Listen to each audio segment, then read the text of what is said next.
Silver की अगर मैं बात करूँ, देखिए काफ़ी ज़्यादा ईवीज़ में इनका यूज़ हो रहा है। कई सारे ऐसे कहीं न कहीं क्षेत्र ऐसे हैं जहाँ पर इनका इस्तेमाल इंडस्ट्रियल किया जा यूसेज रहा है। काफ़ी है। बिल्कुल, बिल्कुल। तो क्या लग रहा है कि इनको आप कैसे देख रहे हैं 2026 में गोल्ड, सिल्वर और क्रिप्टो को लेकर क्या प्रेडिक्ट आप करना चाहेंगे? सो गोल्ड, सिल्वर, क्रिप्टो, अगर मैं तीनों की बात करूं तो इनका इकोनॉमिक वैल्यू, मतलब आप कहिए कि जैसे सपोज मैं इक्विटी की बात करता हूं, हमें पता है कि वो बिजनेसेस है, वहां पर एक प्रॉफिट जनरेट होता है, ठीक है, या वो डिविडेंड देते हैं, तो उसका एक एक एक रिजल्ट है, उसके बेसिस पे आप उसका एक वैल्यूएशन निकाल सकते हो।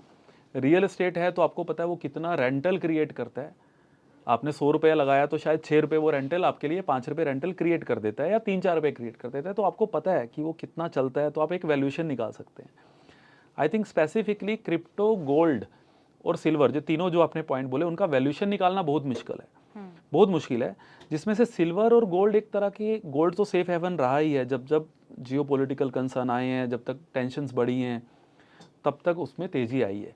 तो एज ए सेफ हेवन कुछ ना कुछ एलोकेशन आई थिंक पोर्टफोलियोज में वो होना चाहिए। सिल्वर आपने बताया ईवी में यूज़ हो रहा है, उसका इंडस्ट्रियल यूसेज है, तो इसलिए भी हमने देखा है 13-14 साल के बाद वो $50 का मार्क उसने क्रॉस हाँ। किया, तो टेक्निकली बड़ा स्ट्रॉन्ग बन गया वो। बट काफ़ी हद तक हम उसको $23 से ट्रैक कर रहे हैं, हमारा टीम, रिसर्च टीम, और अब वो $60 क्रॉस कर गया, तो एक बहुत बड़ा रैली ऑलरेडी आ चुका है।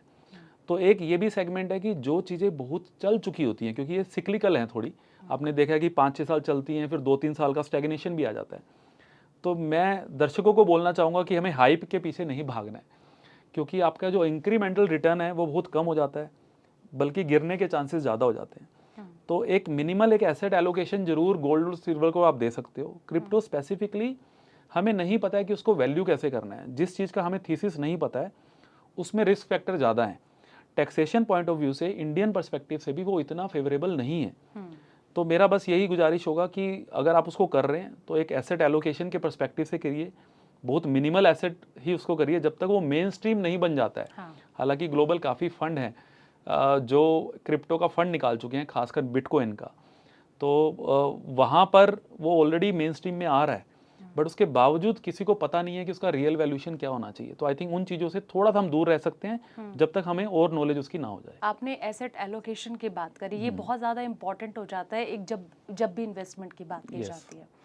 2026 में किस तरीके से एसेट एलोकेशन किया जाना चाहिए? क्या चेंजेस, क्या नई चीज़ें ऐड ऑन इसमें की जानी चाहिए कि कहीं न कहीं अगर कोई न्यू बिगिनर भी है और वो सोच रहा है कि उसे इन्वेस्ट करना है, तो उसके हिसाब से क्या वो थंबनेल होना चाहिए उसके लिए कि एसेट एलोकेशन में मेरे पास ये चीज़ें होनी चाहिए? पहली बात तो जो बिगिनर है, मैंने देखा है वो ज़्यादातर एसेट एलोकेशन के फेवर में होते ही नहीं है, वो करते ही नहीं है शुरू में। एक तो या तो उनकी सैलरीज कम है, या फिर वो बिगिनर हैं और वो उनका आई थिंक मंथली सिप का ही जो बेस्ट रूट रहता है म्यूचुअल फंड का, वही रहता है। बट अगर आप थोड़ा सा अपग्रेड कर चुके हैं अपने आप को, या फिर अगर आप सेफ अप्रोच शुरू में ही फॉलो करना चाहते हैं, जो कि बहुत अच्छी बात है, तो आप इक्विटी के साथ डेट का एक एलोकेशन आप बना सकते हैं। मैंने इसे डेट, तो फिक्स्ड इनकम के काफ़ी प्रोडक्ट्स होते हैं, वो म्यूचुअल फंड के थ्रू भी हो सकते हैं, वैसे भी हो सकते हैं, तो उनमें आप थोड़ा सा एलोकेशन कर सकते हैं। वो इसलिए नहीं है कि वो आपको ज़्यादा रिटर्न बना के देंगे, काफ़ी हमारे रेट कट आ ही चुके हैं, तो जितना डेट का रिटर्न आना था, काफ़ी अच्छा रिटर्न ऑलरेडी रियलाइज़ हो चुका है। तो आगे वो भी रिटर्न, अगर रेपो रेट आज 5.25% है, तो वो आपका 7 या 8% से ज़्यादा डेट का अच्छे क्वालिटी में रिटर्न ज़्यादा नहीं आने वाला इससे ज़्यादा।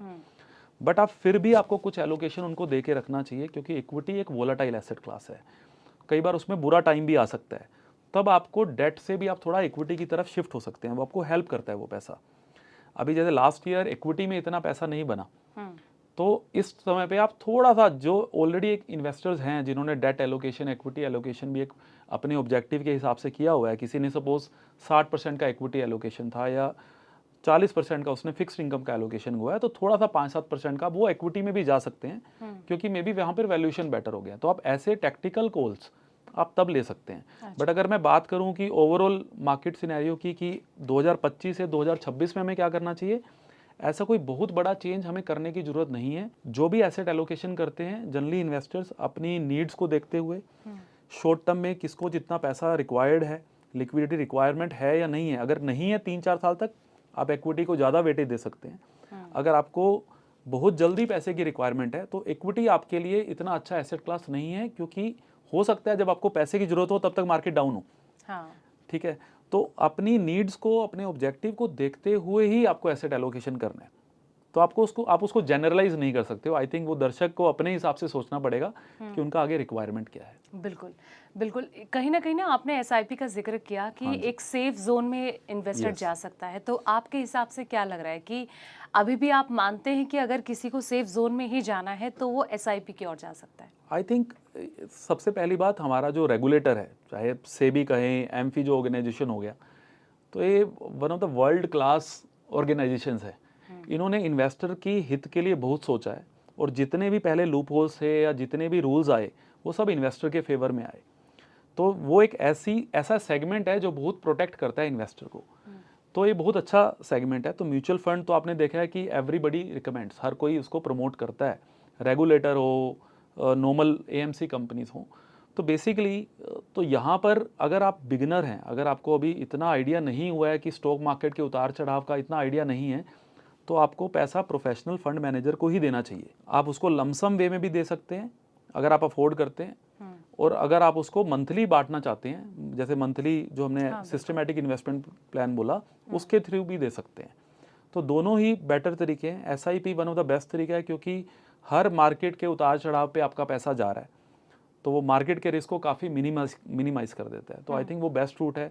आपको भी पता चल जाता है, कई बार आप बहुत हाई देखते हो, कई बार आप बहुत लो देखते हो, तो आप भी इस बीच में काफ़ी सीख जाते हो। और जब तक आपको थोड़ा 2-3 साल का आपको एक एक्सपीरियंस हो जाता है, तब आप अपनी लर्निंग कब आपकी इतनी बढ़ जाती है कि आप खुद भी काफ़ी इन्वेस्टमेंट करने लायक हो जाते हो आप। सचिन, रियल एस्टेट में इन्वेस्ट करने वाले इन्वेस्टर के लिए 2026 कैसा रहने वाला है? क्या आपको लगता है कि यहाँ पर उन्हें और ज़्यादा प्रॉफिट मिलने के आसार हैं? देखिए, रियल एस्टेट में जो बहुत बड़ा बूम आया है वो 2020-21 कोरोना के बाद आया। हम सब ने देखा है कि किस तरीके से जो होम इम्प्रूवमेंट सेगमेंट भी है, कि अगर किसी के पास 2 बेडरूम है तो उसको 3 बेडरूम चाहिए, कि आप एक ही घर में आप स्टक हो फैमिली के साथ, और सबकी एस्पिरेशंस बड़ी हैं।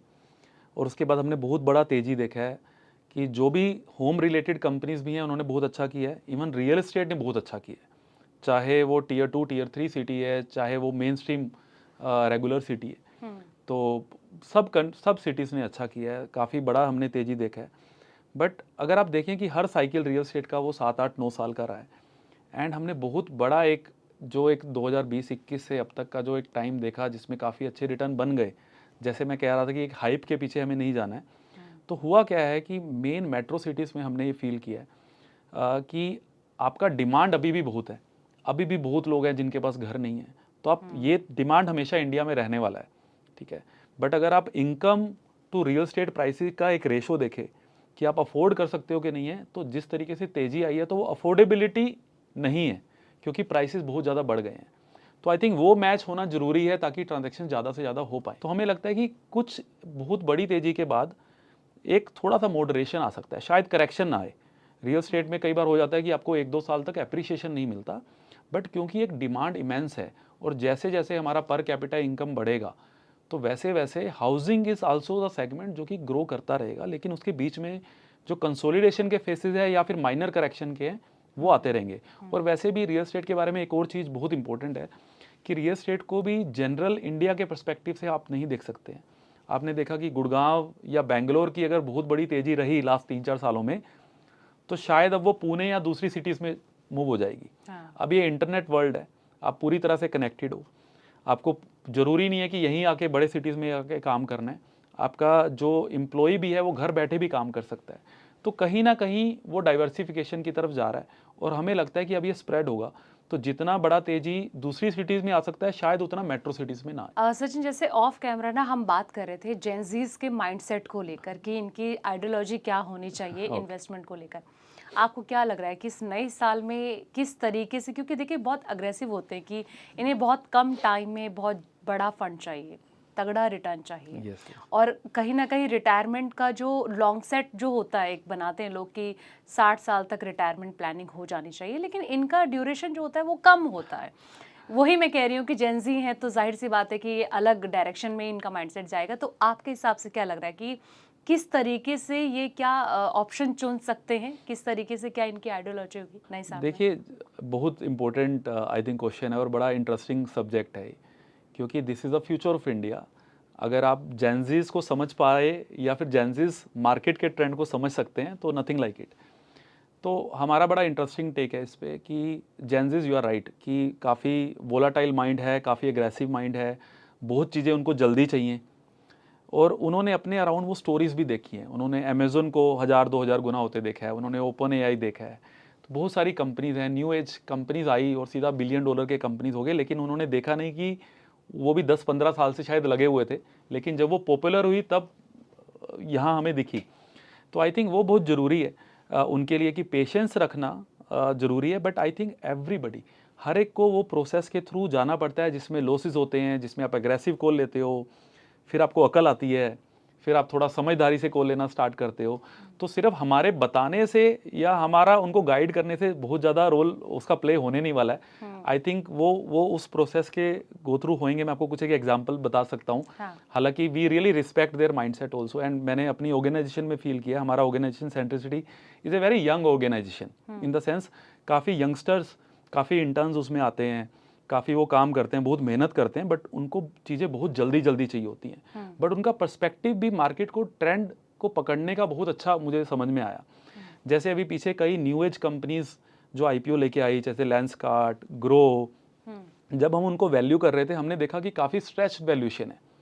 लेकिन जो हमारे एनालिस्ट जो थोड़े यंग थे, जो पहले इंटर्न थे, आज वो मेन स्ट्रीम एनालिस्ट बन चुके हैं, उनका पर्सपेक्टिव थोड़ा डिफरेंट था। अगर आप उनसे पूछें, और हमने रियलाइज़ भी किया बाद में, जैसे ग्रो की मैं एक एग्जांपल दे देता हूँ, just for example, note a buy और सेल रिकमेंडेशन। तो हियर इज आवर डिस्क्लोजर। हम कंपेयर कर रहे थे कि एंजल वन का क्या वैल्यूएशन है, मोतीलाल ओसवाल का क्या वैल्यूएशन है, उनका कितना मार्केट शेयर है, ग्रो का कितना मार्केट शेयर है, कितना वैल्यूएशन होना चाहिए। उसके हिसाब से हमारे कंसेंसस हमारा बन रहा था कि थोड़ा महंगा है। लेकिन आप जेंजीज के पर्सपेक्टिव से देखिए तो जो पिछले 2 या 3 साल में जितना इन्वेस्टर या ट्रेडर मार्केट में आया है, जो कि काफ़ी बड़ा नंबर है, पहले अगर 1 करोड़ थे तो 4 करोड़ नए आए हैं, तो वो सारा का सारा जीरोधा या ग्रो पे ही मैक्सिमम आया, 70-80% उनके पास ही आया। अगर आप उनसे व्यू लें तो वो कहेंगे कि ग्रो जैसा कोई प्लेटफॉर्म नहीं है, उनको बड़ा ईज़ है, DIY मॉडल है, वो कुछ भी अपने आराम से कर सकते हैं, और उसमें बहुत सारे ऐसे फीचर्स हैं, ऐसे टूल्स हैं जो आज के ट्रेडर को पसंद है। ठीक है, तो जब वैसे हमें फीडबैक मिले कि नया इन्वेस्टर वही आ रहा है जो अगले 20-25 साल में इन्वेस्ट करने वाला है, चाहे वो म्यूचुअल फंड में करे, ऑल्टरनेट्स में करे, या स्टॉक ट्रेडिंग ही करे, तो काफ़ी बड़ा नया इन्वेस्टर चंक वो लेके जा रहे हैं, तो ऑब्वियसली उनको प्रीमियम पे होना जरूरी है। तो हमारा व्यू थोड़ा चेंज हुआ, हमारा व्यू थोड़ा पॉजिटिव बना उस पर, जो पहले न्यूट्रल था।